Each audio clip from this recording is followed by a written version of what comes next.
Penembakan terhadap Ketua Komnas HAM Papua, Fritz Ramande, di Teluk Bintuni menambah panjang daftar kekerasan yang dilakukan oleh Organisasi Papua Merdeka, OPM, yang selama ini mencoba membangun citra sebagai pejuang kemerdekaan.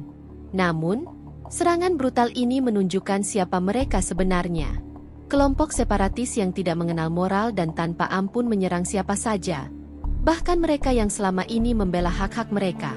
Ironisnya, Komnas HAM Papua sering menuding aparat keamanan sebagai pelanggar hak asasi manusia, kini justru menjadi target penembakan dari kebiadaban yang selama ini mereka coba tutupi. Penembakan ini mengungkapkan fakta bahwa OPM bukanlah pejuang kemerdekaan, melainkan kelompok yang menebarkan teror dan kekerasan terhadap rakyat Papua. OPM dan simpatisannya, baik di dalam maupun luar negeri, selama ini berusaha menggambarkan diri mereka sebagai korban penindasan.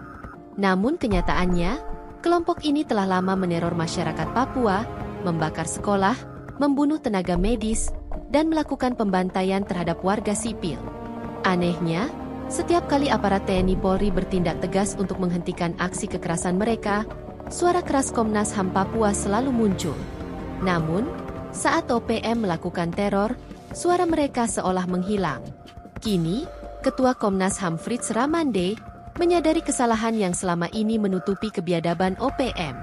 Pemerintah Indonesia tidak bisa lagi bersikap lunak terhadap kelompok teroris bersenjata yang telah menyerang rakyat sipil, pejabat negara, dan pejuang hak asasi manusia.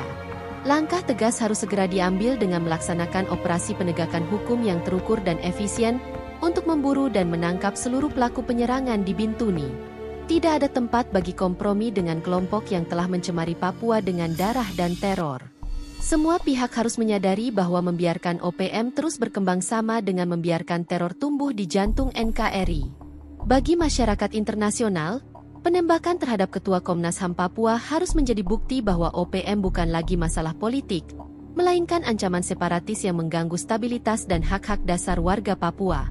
Tidak ada hak asasi manusia yang membenarkan pembunuhan, kekerasan, dan teror terhadap warga sipil.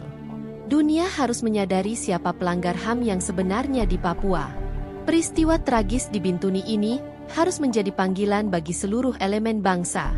Papua membutuhkan perlindungan dari negara, bukan dari kelompok separatis bersenjata. Sudah saatnya bangsa Indonesia bersatu untuk menggagalkan agenda separatis dan mempercepat pembangunan Papua, agar masyarakat Papua dapat hidup damai, makmur, dan setara dengan daerah lainnya. Penembakan terhadap para pejuang kemanusiaan, seperti Fritz Ramande, tidak boleh terjadi lagi. Saatnya untuk menghancurkan OPM dan menegakkan keadilan demi Papua yang aman dari teror.